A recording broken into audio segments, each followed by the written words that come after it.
was your offensive player of the week?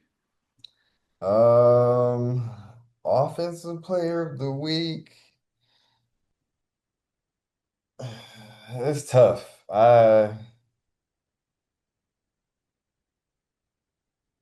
Who do you have? I was going back and forth, right? I had two contestants, the running back, obviously from the Colts, but because he's was a number one, overall pick the season before, they got a new OC, a lot of different, expectations. I got to go with Caleb Williams.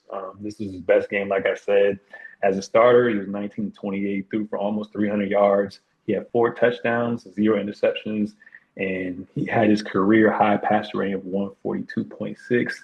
And man, he threw a dot, that 35-yard touchdown to, I don't know how to pronounce his name, Doomsy, and then a 65-yard flea flicker. I saw that in real time to Yeah. Burden the third. So that was great. So it goes to show you, when you get a decent O line, you have time to throw, you're going to do well. And, they got the former offensive coordinator who's now the head coach from your Detroit Lions. So I want to see what they build on top of this as well too, because you can also argue they should be 2-1 instead of 1-2. But that was my offensive player of the week. Why do you think they should be 2-1?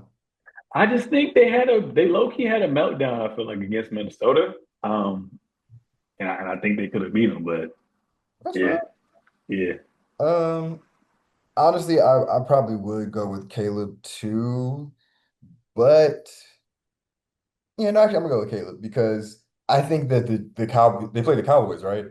yeah. Yeah, I think that Cowboys defense is just trash.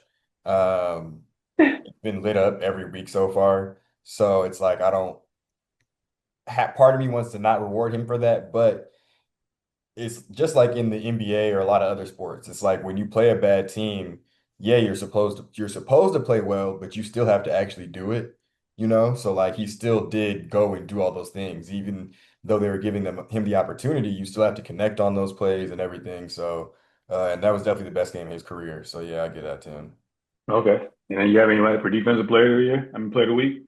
That yeah, not here yet. But I think it's obvious. It's bro Isaiah Rodgers Yep. from Yep. the Vikings. And it's Yep. crazy. I have their defense on one of my teams, and that shit carried me this week. Got like 36 points or something like that. Damn. I was Yeah. watching him literally like he got what was it, a pick six, and then he had a fumble recovery for a touchdown. Then he also had another key play later in the game. Like he was Yeah. going crazy. Yeah. Accounted for 3 turnovers. Like you said, 2 forced fumbles and an interception, and returned 2 giveaways for scores. And not only that, felt to ass to the Bengals. Obviously, they didn't have a Joe Burrow. It is what it is. But he's cemented in history. And he went to UMass with my cousin, because my cousin was a starter for like 3-4 years at UMass, and he played defensive end. So he always used to speak highly of him as well too. So that was pretty cool. I was like, okay, okay, That's cool. fire. So hopefully his Madden rating go up too. Got to Madden be skipping people on the ratings. You know what I'm saying? You got to go up Definitely. at least +3, man. Yeah, he went crazy.